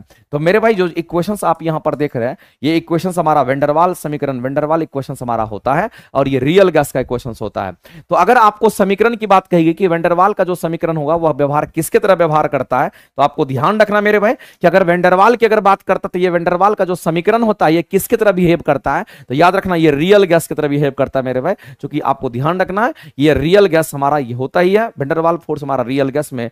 और रियल गैस एग्जिस्ट करता है, याद रखना, रियल गैस एग्जिस्ट करता है। और याद रखना हाइपोथेटिकल जो हमारा होता है मेरे भाई, वो गैस वो एग्जिस्ट नहीं करता है। तो रियल गैस तो एग्जिस्ट करता है। अब वो गैसों का मिश्रण अगर दे रखा, तो मिश्रण कहने का मतलब होता है आप किसी भी अनुपात में मिला दीजिए, मिश्रण हो जाएगा। दो या दो से अधिक गैसों को अगर आप किसी भी अनुपात में अगर मिला देते तो वो हमारा मिश्रण कहलाता है। अगर डायोटॉमिक गैसेस की बात अगर करते हैं मेरे भाई, दो एटम से मिला हुआ, डाई का मतलब दो होता है, डाई का मतलब कितना होगा, कि दो हो जाता है। और टॉमिक का मतलब क्या होगा, तो यहां पर एटम की बात करता है। तो मेरे भाई दो एटम या दो से अधिक एटम अगर मिलकर के, दो एटम हमारा डायोटॉमिक होता है। और इसके एग्जांपल आप यहां पर समझ लीजिए, जैसे कि हम O2 कह दिए, हम यहां पर N2 कह दिए मेरे भाई, H2 हम कह दिए। तो आप देख लीजिए ये सब गैस हमारा होता है, ये सब हमारे गैस हैं। तो आप यहां पर देखिए मेरे भाई, अगर हम बात, क्लोरीन भी हमारा गैस ही होता है, इस बात को ध्यान रखेंगे। तो क्लोरीन भी हमारा Cl2 हो जाता है। आप देखिए मेरे भाई, ये दो दो एटम से मिलकर के बना, इसलिए इसको डायटोमिक एलिमेंट कहते हैं और ये डायटोमिक गैसेस कहलाता है। दूसरी बात ध्यान रखना, अगर आदर्श गैस की अगर बात करते हैं, याद रखना मेरे भाई, ये हमारा आदर्श गैस की अगर हम बात करते हैं, ये हमारा काल्पनिक गैस होता है। ये एग्जिस्ट नहीं करता, ये हाइपोथेटिकल होता है, बस हम लोग कल्पना करते हैं कि ये कोई गैस है, लेकिन एक्चुअली में ये एग्जिस्ट नहीं करता, इसलिए इसको हम लोग काल्पनिक गैसेस कहते हैं। लेकिन एक बात ध्यान रखना कि कोई भी गैस अगर हमारा काल्पनिक गैस अगर होता है, तो वह किसको फॉलो करता है मेरे भाई, तो याद रखना, अगर कोई काल्पनिक गैस हमारा है, अगर कोई हमारा आदर्श गैस होता है, तो इसके लिए कंडीशंस मेरे भाई बहुत इंपॉर्टेंट है। और ये कंडीशंस आपको डायरेक्ट याद रहना चाहिए। और कंडीशंस क्या होना चाहिए, तो हम कहेंगे यहां पर तापमान तो उच्च होना चाहिए, लेकिन दाब निम्न होना चाहिए। इसलिए मेरे भाई ये कंसेप्ट आपको ध्यान रखना चाहिए कि निम्न दाब और उच्च ताप की हम बात करेंगे, निम्न दाब और साथ साथ मेरे भाई यहां पर उच्च ताप की हम बात करते हैं। तो निम्न दाब और उच्च ताप अगर होता है, तो उसको हम लोग आदर्श गैस कहते हैं। और आदर्श गैस का इक्वेशन Pv = mRT होता है, इस बात आप सभी लोग जानते होंगे। आगे बढ़ते हैं मेरे भाई, और अगला क्वेश्चन हम लोग देखते हैं। ये सब जितना भी पॉइंट हम आपको बताएं, सब आपके एग्जाम का क्वेश्चन है। एक एक चीज मेरे भाई आपसे पूछता है, इस बात को आप ध्यान रखेंगे। यहां पर P + A/B² V - B = nRT है। A और B हमारा कांस्टेंट होता है, A और B, ABCD में A और B हमारा कांस्टेंट होता है, इस बात को ध्यान रखेंगे। आगे चलते हैं। अगला मेरे भाई यहां पर क्वेश्चन दे रखा है कि हीमोग्लोबिन मुख्य निर्माणकर्ता या निर्माणक हमारा कौन सा है। तो मेरे भाई एक बात आप जानते हैं कि अगर हम लोग हीमोग्लोबिन की अगर हम बात करते हैं, तो आपको एक बात पता होना चाहिए कि जिस हीमोग्लोबिन की हम यहां पर चर्चा कर रहे हैं मेरे भाई, जिस हीमोग्लोबिन की हम चर्चा कर रहे हैं मेरे भाई, अगर इस हीमोग्लोबिन की अगर हम बात कर ले यहां पर, जिस हीमोग्लोबिन की हम चर्चा कर रहे हैं यहां पर, जिस हीमोग्लोबिन की हम चर्चा कर रहे हैं, इस हीमोग्लोबिन के बारे में आपको दो वर्ड समझना पड़ेगा। हीम का मतलब मेरे भाई यहां पर आयरन होता है। हीम का मतलब क्या होता है कि यहां पर आयरन होता है, ये बात आपको ध्यान रखना है। और साथ ही साथ ग्लोबिन का मतलब यहां पर प्रोटीन होता है। ग्लोबिन हमारा क्या होता है कि हमारा प्रोटीन होता है। इसका मतलब है अगर हम बात करते हैं मेरे भाई हीमोग्लोबिन का, तो हीमोग्लोबिन में आयरन प्रोटीन दोनों पाए जाते हैं। साथ ही साथ आपको ध्यान रखना है, जो हीमोग्लोबिन हमारा होता है ये क्या है, तो ब्लड के पिगमेंट होते हैं। इसको मेरे भाई हम लोग क्या कहते हैं, ये हमारा ब्लड पिगमेंट होता है, ये हमारा ब्लड पिगमेंट होता है। और मेरे भाई आपको पता होगा, जैसे कि हमारे स्किन पिगमेंट होते हैं, उसी तरह से ये ब्लड के पिगमेंट होता है। और ब्लड पिगमेंट हमारा क्या करता है मेरे भाई, यहां पर लाल रंग देता है। इसलिए कहते हैं हमारे खून का रंग लाल होता है। तो खून का रंग अगर लाल होता है मेरे भाई, तो हीमोग्लोबिन के कारण होता है। और कई बार तो आपसे ये क्वेश्चन पूछेगा, जो खून का रंग हमारा होता है, अगर हम इसकी अगर बात कर लेते हैं, हेलो, हाँ क्लास में, हाँ, तो अगर हम हीमोग्लोबिन की अगर हम बात करते हैं, तो आपको ये ध्यान रखना है कि ये ब्लड का पिगमेंट तो हमारा होता ही होता है, लाल रंग हमें प्रोवाइड करेगा ही करेगा। लेकिन एक बात आपको बताना पड़ेगा मेरे भाई कि इस हीमोग्लोबिन की अगर हम बात करते हैं, ये जो हमारा हीमोग्लोबिन यहां पर होता है, अगर इस हीमोग्लोबिन की बात करते हैं, तो आपको ध्यान रखना मेरे भाई, ये कार्बन डाइऑक्साइड और ऑक्सीजन का परिवहन करता है। ये CO2 तथा O2 का परिवहन करता है। इसका O2 का क्या करता है मेरे भाई, तो यहां पर परिवहन करता है, ये बात आपको ध्यान रखना है। तो CO2 तथा O2 का ये क्या करेगा, तो मेरे भाई परिवहन करेगा। इसका मुख्य कार्य यही होता है।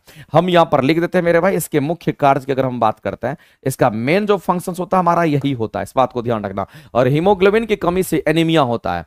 अब आपसे बोला गया कि हीमोग्लोबिन मुख्य निर्माणकर्ता या निर्माणक हमारा कौन होगा मेरे भाई, तो आपको पता होना चाहिए कि हमारे हीमोग्लोबिन में आरबीसी मौजूद होता है। हमारे हीमोग्लोबिन में आरबीसी मौजूद होता है। हमारे हीमोग्लोबिन में कहेंगे यहां पर आरबीसी मौजूद होता है, यहां पर आरबीसी मौजूद होता है, ये बात आपको ध्यान रखना है। हमारे हीमोग्लोबिन में क्या होगा, कहेंगे यहां पर आरबीसी मौजूद होता है, एक लाइन में आप जान लीजिए। और एक बात ध्यान रखना मेरे भाई, जिस आरबीसी की हम यहां पर बात करने जा रहे हैं और जिस आरबीसी के बारे में हम आपके सामने में बात करते हैं, इस आरबीसी को हम लोग रेड ब्लड सेल के नाम से जानते हैं। और आरबीसी का आकार मेरे भाई यहां पर कैसा होता है, आरबीसी का जो आकार होता है ये बाइकनकेव होता है। इसका आकार कैसा होगा मेरे भाई, तो याद रखना इसका आकार यहां पर बाइकनकेव होता है। और ध्यान रखना मेरे भाई, इस आरबीसी की अगर मृत्यु अगर पूछ लेता कि आरबीसी की मृत्यु कहां पर होती है, तो याद रखना हमारे स्प्लीन में होता है, ये बात आपको ध्यान रखना। और इसीलिए स्प्लीन को हम लोग प्लीहा को क्या बोलते हैं, स्प्लीन मतलब प्लीहा, स्प्लीन का मतलब क्या होगा मेरे भाई, तो इसको हम लोग प्लीहा कहते हैं, और इस प्लीहा को हम लोग ग्रेवयार्ड ऑफ आरबीसी कहते हैं, जहां पर आरबीसी की मौत होती है। और दूसरी बात ध्यान रखना मेरे भाई, जो काम आरबीसी का है वही काम हीमोग्लोबिन का, चूंकि उसी के अंदर ये पाया जाता है। तो हम कहेंगे यहां पर हीमोग्लोबिन मुख्य निर्माण करता अगर कोई होगा मेरे भाई इन सभी में से, तो हम लोग सीधा आंसर किसके साथ करेंगे, तो आरबीसी के साथ करेंगे। और आरबीसी को रेड ब्लड सेल्स या फिर हम लोग आरबीसी कहते हैं। लेकिन याद रखना मेरे भाई, आरबीसी हमारा सॉलिड फॉर्म में होता है। कैसा होता है मेरे भाई, सॉलिड होता है। आप यहां पर देखिए बाइकनकेव शेप का आपको आरबीसी दिख रहा होगा, ये ठोस पदार्थ होता है। तो आरबीसी हमारा कैसा होगा मेरे भाई, तो आपको ध्यान रखना कि आरबीसी हमारा यहां पर सॉलिड फॉर्म में होता है। हमारे बॉडी में मेरे भाई सॉलिड फॉर्म में हम कहेंगे आरबीसी होता है, डब्ल्यूबीसी होता है, प्लेटलेट्स होता है, ये तीनों के तीनों हमारे सॉलिड फॉर्म में होता है। तो आपको दिख रहा होगा मेरे भाई, ये आरबीसी हमारा दिख रहा है, यहां पर हमारे प्लेटलेट्स दिख रहे हैं, और यहां पर हमारा व्हाइट ब्लड सेल्स दिख रहा है। ये तीनों के तीनों कैसे होते हैं मेरे भाई, तो ये तीनों के तीनों याद रखना है ठोस अवस्था में होता है ये हमारे। लेकिन इसका आकार व्हाइट ब्लड सेल का और प्लेटलेट्स का आकार मेरे भाई बदलता रहता है, इसका आकार निश्चित नहीं है, लेकिन इसका आकार निश्चित है, ये हमारा बाइकनकेव होता है। तो प्लेटलेट्स और डब्ल्यूबीसी का आकार हमारा बदलता रहता है, याद रखेंगे मेरे भाई, उसके आकार में परिवर्तन होता रहता है। लेकिन याद रखना आरबीसी का आकार में कोई परिवर्तन नहीं होगा। और याद रखना मेरे भाई, हमारे ब्लड में 45% हमारा यही पाया जाता है, जिसको हम लोग यहां पर क्या कहते हैं, आरबीसी, डब्ल्यूबीसी और प्लेटलेट्स। इसका काम होता है हमारे ब्लड में क्या करता है मेरे भाई, एंटीबॉडी का निर्माण करता है, रोग प्रतिरोधी क्षमता को बढ़ाता है। और ये प्लेटलेट्स क्या करता है, हमारे ब्लड को हम कहेंगे यहां पर हम कहेंगे कोगुलेशन में सहायता प्रदान करता है। और आरबीसी मेरे भाई क्या करता है, तो ऑक्सीजन का परिवहन करने का काम करता है। जैसे कि आप यहां पर देखिए हमारे ब्लड के वेसल्स हैं मेरे भाई, अगर ये ब्लड के वेसल्स हैं तो इसमें हमारे ब्लड भी होंगे, हीमोग्लोबिन वगैरह सब प्रेजेंट होगा, इसमें आरबीसी, डब्ल्यूबीसी, प्लेटलेट्स हमारे होंगे। तो मेरे भाई इसी के अंदर सारे द्रव पदार्थ हमारे होते हैं, और एक जगह से दूसरी जगह जाता है, हम कहेंगे यही आरबीसी हमारा सॉलिड फॉर्म में होता है मेरे भाई, एक जगह से जाएगा, डब्ल्यूबीसी भी होगा, प्लेटलेट्स भी होगा, इसके अंदर प्लाज्मा भी होगा, सब कुछ होता है मेरे भाई। तो आपको ध्यान रखना है कि हमारे बॉडी के अंदर अगर हम कहते हैं सॉलिड फॉर्म में अगर कोई होता है तो हमारा आरबीसी, डब्ल्यूबीसी और प्लेटलेट्स होता है। बाद बाकी लिक्विड फॉर्म में अगर होता है तो वो लिक्विड फॉर्म में हमारा प्लाज्मा होता है। हमारे ब्लड में अगर लिक्विड फॉर्म में अगर कोई चीज पाया जाता है, अगर द्रव अवस्था में कोई चीज अगर पाया जाता है तो हमारा प्लाज्मा होता है। और ब्लड प्लाज्मा में मेरे भाई 90% तो पानी ही होता है। हमारे ब्लड प्लाज्मा में 90 से लेकर के 92% आप कह दीजिए मेरे भाई, इतने परसेंट तो इसमें जल ही मौजूद होता है, और 10% जो आपका रेस्ट बच जाता है, एंड 10% की अगर हम बात करते हैं इसमें अदर मिनरल्स वगैरह पाए जाते हैं, इसमें अदर मिनरल्स वगैरह पाए जाते हैं, ये बात आपको ध्यान रखना है। अब मामला ये है कि इन तीनों की अगर बात करते हैं, ये तीनों हमारे ठोस अवस्था में होंगे और ये हमारा द्रव अवस्था में होता है। और याद रखना मेरे भाई, सबका अपना अपना फंक्शंस है। आगे चलते हैं और अगला क्वेश्चन हम लोग देखते हैं, विटामिन ए हमारा किससे संबंधित है।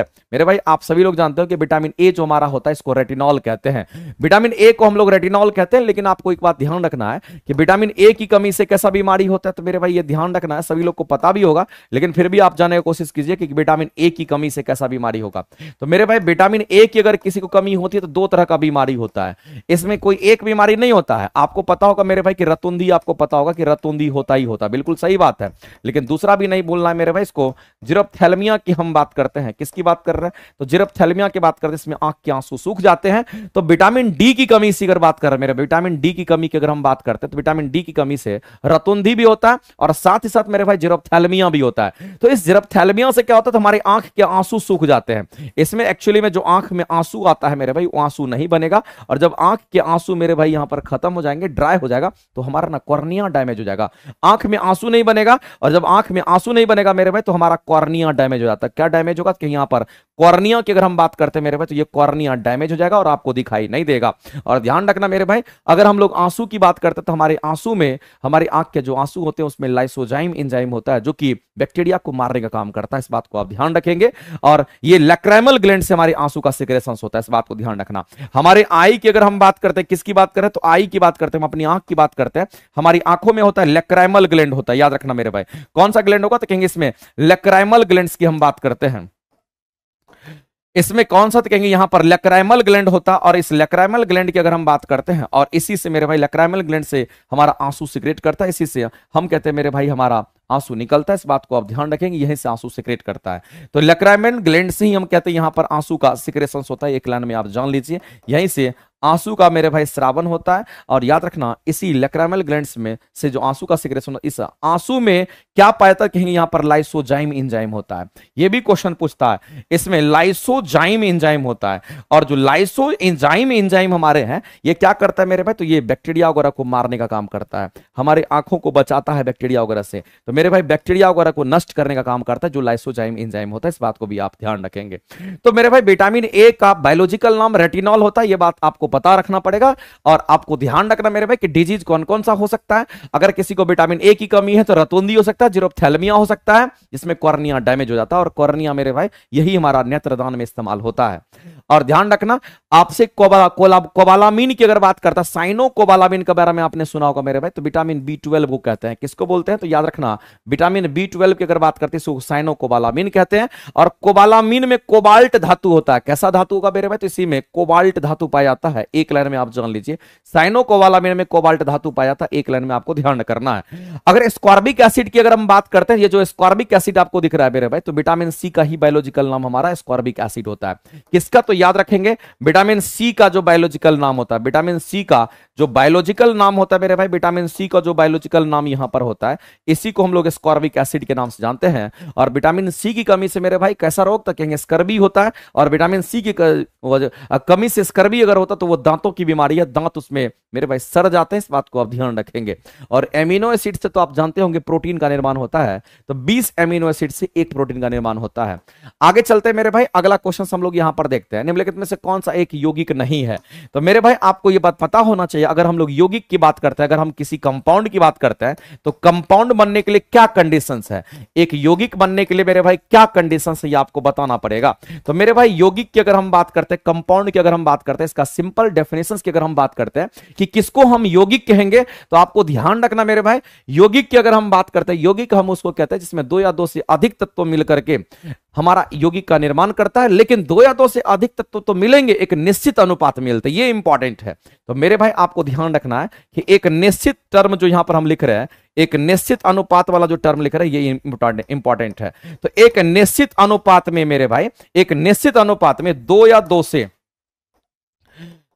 2 से अधिक तत्व को अगर हम मिलाते हैं, 2 या 2 से मेरे भाई अधिक तत्व की अगर हम बात करते हैं, 2 या 2 से अधिक तत्व के मिलने से क्या बनेगा, तो कहेंगे कि मिलने से, आपको ध्यान रखना, मिलने से हमें यौगिक प्राप्त होता है। हमें क्या बनता है मेरे भाई, तो हमें यौगिक प्राप्त होता है, इस बात को आप ध्यान रखेंगे।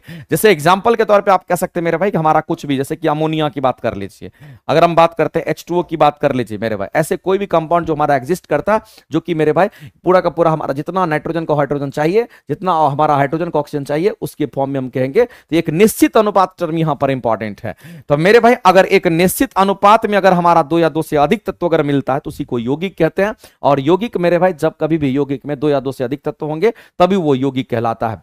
अगर आप कार्बन मोनोऑक्साइड की अगर बात करोगे मेरे भाई, तो कार्बन मोनोऑक्साइड हमारा जहरीला होता है, और हम कहते हैं कि कार्बन मोनोऑक्साइड में कार्बन है, दूसरा ऑक्सीजन है मेरे भाई, जाहिर सी बात है कार्बन मोनोऑक्साइड हमारा हो जाएगा।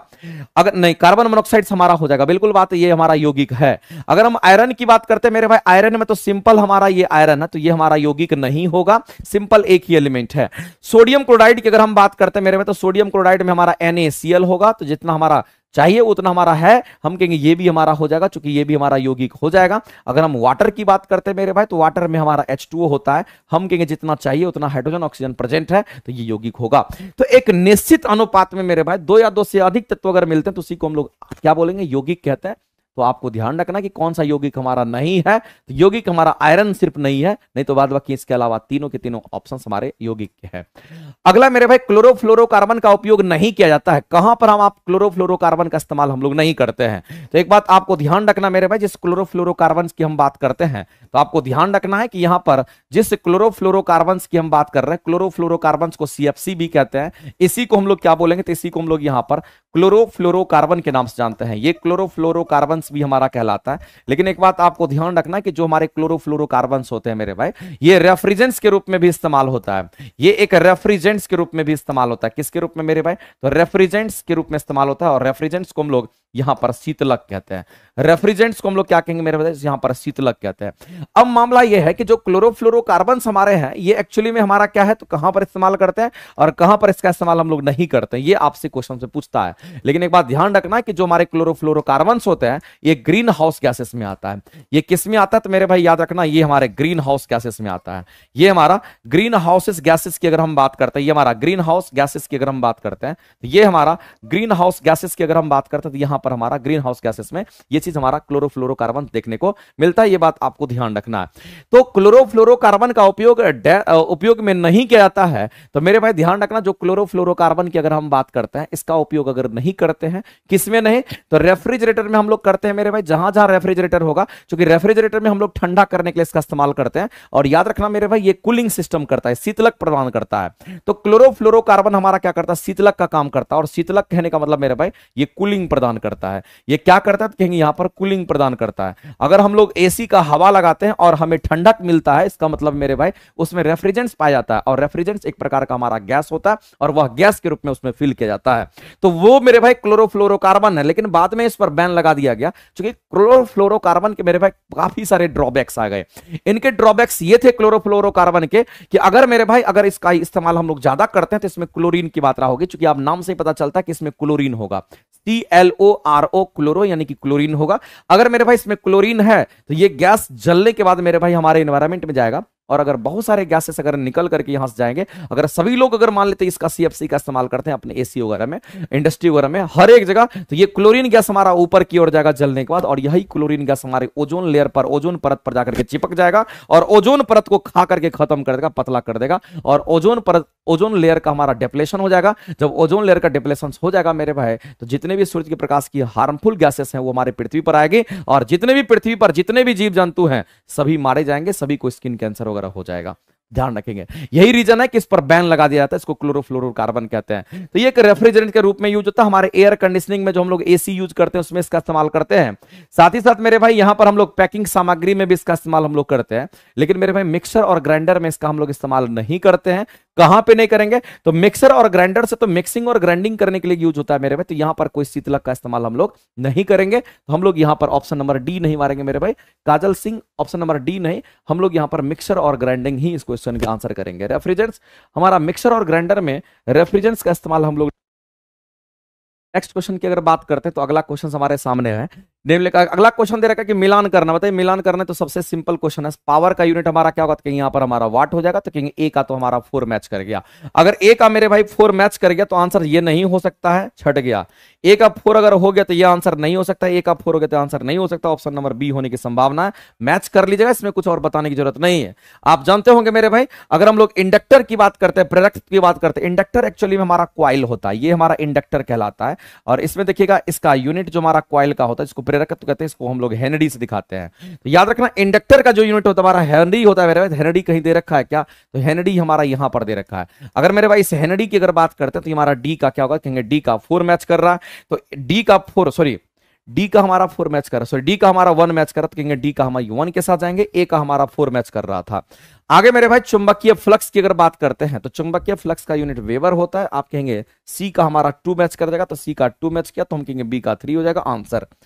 आगे बढ़ते हैं। अगला कृष्ण पिंड हम किसको कहते हैं मेरे भाई, काले पिंड यानी कृष्ण पिंड की अगर हम बात करते हैं तो काला पिंड हम उसको कहते हैं, कृष्ण पिंड हम उसको कहते हैं जो सूर्य से आने वाली सभी प्रकाश की किरणों को क्या करता है, अवशोषित कर लेता है, उसी को कृष्ण पिंड कहते हैं। एक लाइन में आप जान लीजिए कि कृष्ण पिंड के अंदर क्या होता है मेरे भाई, प्रकाश को अवशोषण करने की क्षमता होती है। और प्रकाश अवशोषण करने की क्षमता 1-2% नहीं होता, 100% होता है लगभग।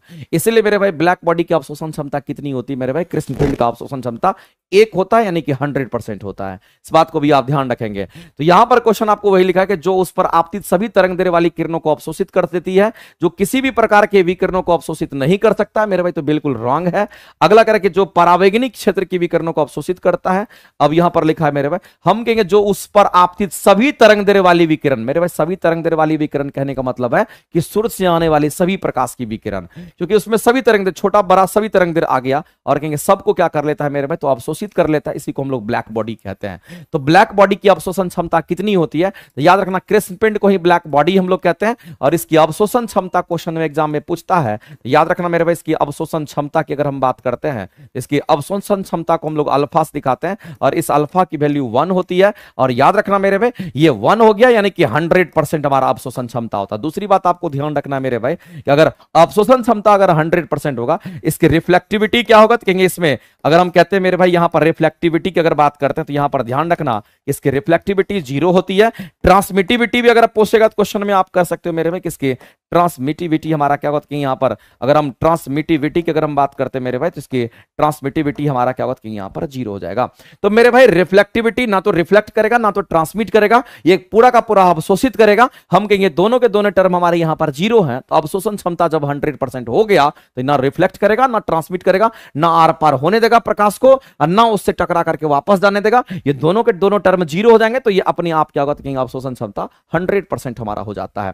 इस बात को आप ध्यान रखेंगे। तो ये सिर्फ नहीं पूछता है, पूछता है ये भी है मेरे भाई, इसलिए ध्यान रखना रिफ्लेक्टिविटी या ट्रांसमिटिविटी कहेंगे हमारा अवशोषण क्षमता हमारा 1 होगा, 100% होगा, तो रिफ्लेक्टिविटी ट्रांसमिटिविटी का मान ऐसे ही हमारा जीरो हो जाता है।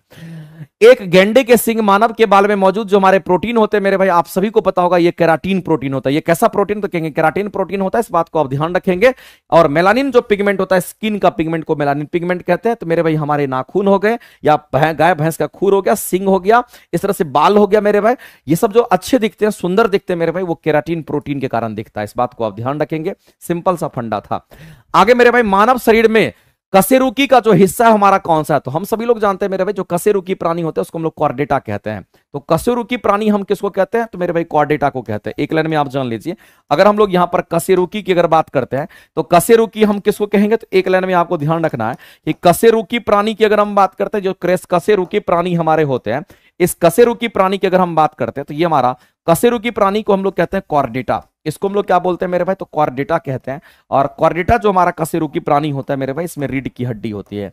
इसमें किसकी, तो इसमें रीढ़ की हड्डी होती है। और 5 ही चीज आपको याद रखना इसमें रीढ़ की हड्डी देखने को मिलता है। और वह 5 चीज हमारा कौन कौन सा हो सकता है, सबसे पहला तो आप याद रखिए मेरे भाई कि जितने भी पक्षी वगैरह आते हैं वो सभी हमारे रीढ़ की हड्डी वाले होते हैं। उसके बाद मेरे भाई जितने भी स्तनधारी की अगर हम बात कर ले, वो सभी स्तनधारी हमारे इसी में आएंगे, हमारा मैमल्स भी आ जाएगा। इसके बाद अगर हम बात करते हैं मेरे भाई उभयचर की, अगर हम बात करते हैं किसकी, तो उभयचर मेढक वगैरह की बात करते हैं उसमें भी आ जाएगा।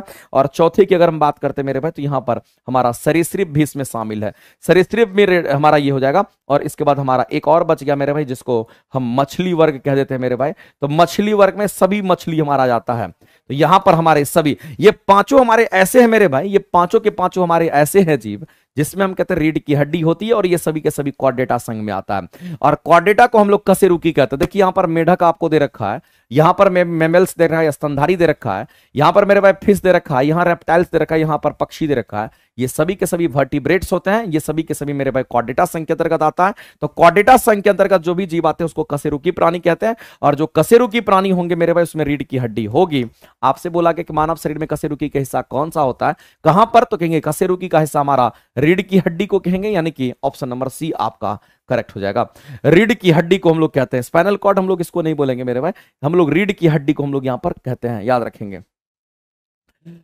आगे चलते हैं। अगला क्वेश्चन है कि किसी विद्युत परिपथ में विद्युत धारा प्रवाह किसके कारण होता है। अब मेरे भाई यहां पर 2 बात आपको समझना है कि विद्युत धारा का जो प्रवाह होता है, तो आपको ध्यान रखना कि किसी भी धातु के अंदर विद्युत धारा का अगर प्रवाह होता है, किसी चालक के अंदर विद्युत धारा का प्रवाह अगर होता है तो मुक्त इलेक्ट्रॉन के कारण।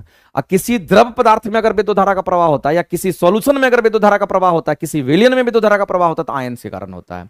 तो मेरे भाई एक लाइन में आप कहिएगा कि विद्युत परिपथ में विद्युत धारा का प्रवाह किसके कारण होगा, तो मेरे भाई मुक्त इलेक्ट्रॉन के कारण होगा। यानी जो इलेक्ट्रॉन होंगे वो इलेक्ट्रॉन सिर्फ इलेक्ट्रॉन नहीं होगा, वह मुक्त इलेक्ट्रॉन होगा। और मुक्त इलेक्ट्रॉन को हम लोग इंग्लिश में फ्री इलेक्ट्रॉन्स कहते हैं। इसको हम लोग क्या कहेंगे मेरे भाई, तो इसको हम लोग यहां पर फ्री इलेक्ट्रॉन्स के नाम से जानते हैं। ये बात आपको ध्यान रखना, फ्री इलेक्ट्रॉन्स के कारण हमारा ऐसा हो पाता है, इस बात को आप ध्यान रखेंगे। तो फ्री इलेक्ट्रॉन्स की अगर हम बात करते हैं, जिसको मुक्त इलेक्ट्रॉन हम कह रहे हैं मेरे भाई, इसी कारण विद्युत धारा का प्रवाह होता है। एक लाइन में आप इस चीज को जान लीजिए। तो क्वेश्चन मेरे भाई कई बार आपके सामने में इस तरह से पूछेगा, तो आपको यहां पर सोच समझ के आंसर करना है। और जितने लोग लाइव देख रहे हो मेरे भाई, सभी लोग से हम ये कहेंगे कि सेशन को लाइक भी कीजिए। और ये लगातार मेरे भाई क्लासेस तभी चलेगी जब आप लोग लगातार सेशन को वॉच करते रहेंगे। और ये क्लासेस हम डेली आपको 6:15 से लेकर के 7:30 बजे शाम तक हम आपको नाइट तक हम आपको देते रहेंगे, ठीक है। इसके बाद लगातार सारी क्लासेस आपकी चलेगी, तो आप घर बैठे बैठे भी अपनी तैयारी को बेहतर कर सकते हो। अगला है इनमें से किसकी कोशिका में नाभिक के अलावा डीएनए भी होता है? मेरे भाई नाभिक के अलावा अगर डीएनए होता है तो एक तो माइटोकॉन्ड्रिया होगा, दूसरा प्लास्टिड हो गया और तीसरा केंद्रक होता है। तीन चीज आपको याद रखना मेरे भाई, तीन चीज की हम बात करते हैं, तीनों में अपना डीएनए होता है।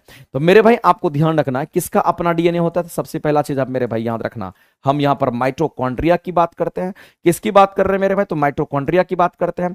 दूसरा चीज याद रखना मेरे भाई, हरित लवक में हमारा प्लास्टिड की बात कर लीजिए, हम लवक की बात कर लेते हैं जिसको हम लोग यहां पर प्लास्टिड कह दिए। और चौथे तीसरे की अगर बात करते हैं मेरे भाई तो यहां पर न्यूक्लियस की हम बात करते हैं।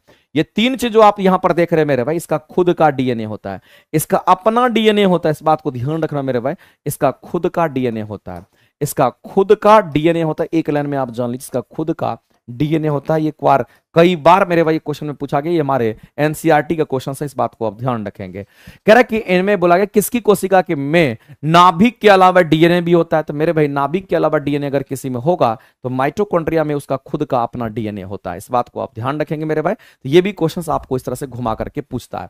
तो इस क्वेश्चन का अगर आंसर करेंगे तो ऑप्शन नंबर सी, और माइटोकॉन्ड्रिया का स्ट्रक्चर हमारा कुछ ऐसा ही होता है। इसमें मेरे भाई एक चीज याद रखना कि इसके अंदर जो द्रव पदार्थ भरा होता है उसको मैट्रिक्स कहते हैं। माइटोकॉन्ड्रिया के अंदर जो द्रव पदार्थ भरे होते हैं उसको मैट्रिक्स कहते हैं। ये हमारा माइटोकॉन्ड्रिया, जिसको पावर हाउस ऑफ सेल कहते हैं। और हमारी माइटोकॉन्ड्रिया में श्वसन क्रिया होती है। हमारे माइटोकॉन्ड्रिया में किसकी क्रिया होती है? यहां पर श्वसन की क्रिया होती है। और इसी श्वसन की क्रिया के दौरान हम कहते हैं मेरे भाई ग्लाइकोलिसिस होता है।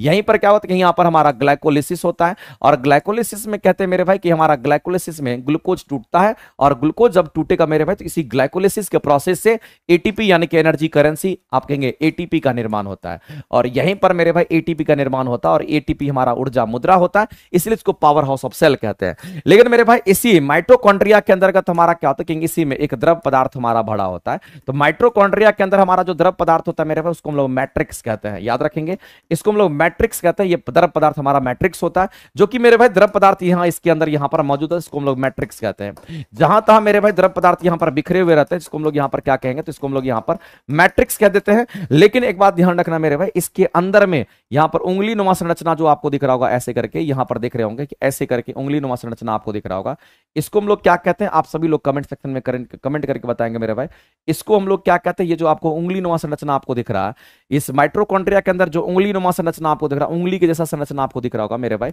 इसको हम लोग क्या कहते हैं? तो इसी को क्रिस्टी कहते हैं। याद रखना, हमारे माइटोकॉन्ड्रिया के अंदर जो फिंगर लाइक स्ट्रक्चर होता है उसको हम लोग क्रिस्टी कहते हैं। क्या बोलते हैं उसको हम लोग? तो क्रिस्टी कहते हैं। इस बात को आप ध्यान रखेंगे।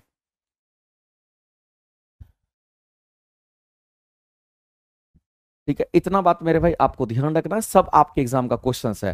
साइटोप्लाज्म, गोल्जी अपरेटस और हमारा राइबो। तो साइटोप्लाज्म की अगर बात करते हैं मेरे भाई तो याद रखना, साइटोप्लाज्म में सबसे पहले मेरे भाई साइटोप्लाज्म में 2 एटीपी बनता है। बाद में हमारे माइटोकॉन्ड्रिया में 36 एटीपी बनता है। टोटल मिलकर के 38 एटीपी का निर्माण करता है। तो साइटोप्लाज्म में याद रखना, इसमें अवायवीय श्वसन होता है। इसमें कैसा? अवायवीय श्वसन होता है। ध्यान रखेंगे, इसमें अवायवीय श्वसन, यहां पर ध्यान रखना, ये क्वेश्चन पूछता है कि इसमें अवायवीय श्वसन होगा।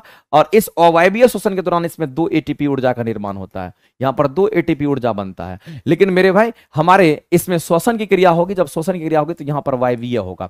यहां पर कैसा होगा कि यहां पर हमारा वायवीय हो जाता है। यहां पर वायवीय श्वसन जो होगा तुम कहेंगे ऑक्सीजन के प्रेजेंस में होगा। और यहां पर 36 एटीपी का ऊर्जा का निर्माण होता है। 36 एटीपी हमारा ऊर्जा बनता है। साइटोप्लाज्म में कितना एटीपी? तो कहेंगे साइटोप्लाज्म में हमारे 2 ही एटीपी का ऊर्जा का निर्माण होता है। गोल्जी अपरेटस की अगर बात करते हैं मेरे भाई तो आपने नाम सुना होगा एंडोप्लाज्मिक रेटिकुलम का। और एंडोप्लाज्मिक रेटिकुलम से हमारा गोल्जी अपरेटस का निर्माण होता है। और इसी गोल्जी अपरेटस से मेरे भाई लाइसोसोम बनता है, जिसको हम लोग सुसाइड बैग, आत्महत्या की थैली कहते हैं, जो कि मेरे भाई एनिमल सेल में होगा, प्लांट सेल में नहीं होता है। इस बात को आप ध्यान रखेंगे। और उसमें ऐसी क्षमता होती है लाइसोसोम के अंतर्गत मेरे भाई, क्योंकि उसमें हाइड्रोलाइटिक एंजाइम होगा। और वो क्या करता है? आसपास के जो भी डेड सेल होते हैं उसको खत्म करके नया सेल का निर्माण करता है। तो आपको ध्यान रखना मेरे भाई, जो गोल्जी अपरेटस हमारा होता है इसको गोल्जी बॉडी भी कहते हैं, इसको गोल्जी भी कहते हैं। तो ये इसका सेम नाम है। और इसका काम है मेरे भाई क्या? हम कहेंगे हमारे शरीर में परिवहन करता है। किसका? तो कहेंगे खनिज लवण वगैरह का परिवहन करता है। साथ ही साथ इसी गोल्जी अपरेटस से मेरे भाई लाइसोसोम का भी निर्माण होता है। आपको ध्यान रखना है। और राइबोसोम की अगर बात करते हैं इसको हम लोग प्रोटीन का फैक्ट्री कहते हैं। ये बात आपको ध्यान रखना है। तो मेरे भाई सर बोर्ड पीडीएफ कहां मिलेगा? बोर्ड पीडीएफ भी मेरे भाई आपको मिल जाएगा। ये सारे के सारे बोर्ड पीडीएफ जो है हमारे प्लेटफॉर्म बाय बोर्ड पीडीएफ इसका देते हैं वो बोर्ड पीडीएफ मेरे भाई प्लेटफॉर्म बाय नवीन कुमार सिंह जो टेलीग्राम चैनल है उस पर आपको बोर्ड पीडीएफ इसका मिलता है। आप उस पर सर्च कीजिएगा, क्वेश्चन भी मिलेगा, बोर्ड पीडीएफ भी मिलेगा, हर चीज आपको मिलेगा। तो आज यहां पर आपका 20 क्वेश्चन जो हमारा था, ये मेरे भाई 20 क्वेश्चन को हम लोगों ने डिस्कस किया। हम कोशिश करेंगे मेरे भाई कि 20 के अलावा हम आपको 25 क्वेश्चन कराते हैं, लेकिन मेरे भाई ध्यान रखना कि अगर हम लोग डिटेल में ज्यादा करेंगे तो 20 क्वेश्चन हमारे लिए इनफ हो जाएगा। तो हम कोशिश करेंगे 25 क्वेश्चन भी कराने का, लेकिन 20 क्वेश्चन भी मेरे भाई यहाँ पर इनफ होता है। अगर देखेंगे कि अगर 20 क्वेश्चन से अलावा 25 क्वेश्चन भी हुआ तो हम उसको भी करने का कोशिश करेंगे। तो आज इस सेशन को हम यहीं रखेंगे, और चूंकि डेली हमारी क्लासेस जो है 6:15 बजे से लेकर के आपके लिए मेरे भाई 7:30 बजे तक हमारी चलती रहेगी, और एक एक क्वेश्चन मेरे भाई वही कराएंगे जो एग्जाम में पूछा गया है। ठीक है, थैंक यू वेरी मच। आप सभी लोग जुड़ करके साइंस को अच्छा करिए, और क्वेश्चंस बनाते बनाते अच्छा होगा। आप जो सोचिएगा कि हम ग्रंथ पढ़ करके अच्छा करेंगे, तो ग्रंथ पढ़ करके अच्छा नहीं। आप साइंटिस्ट जरूर बन जाइएगा, लेकिन मेरे भाई आपके साइंस से क्वेश्चंस बहुत नहीं बनेंगे। तो साइंस से क्वेश्चन बनाते बनाते ही आपका बनेगा, और आपको उसी से आपके एग्जाम निकलेंगे। ये जो सोचिएगा कि हम पूरा का पूरा ग्रंथ पढ़ेंगे, किताब पढ़ेंगे, तब हम क्वेश्चन बनाने, ऐसा नहीं होता है। अगर दिल में शिद्दत है, अपने अंदर में जुनून है, तो मेरे भाई आपको क्वेश्चंस बना करके अपना सफलता को सुनिश्चित करना पड़ेगा, क्योंकि आपको पता है कि लगातार मेहनत कीजिए तो सफलता आपको मिल ही जाएगी। ठीक है, चलिए थैंक यू मेरे बच्चे, मिलते हैं हम लोग फिर अगले क्लास में। बहुत बहुत धन्यवाद।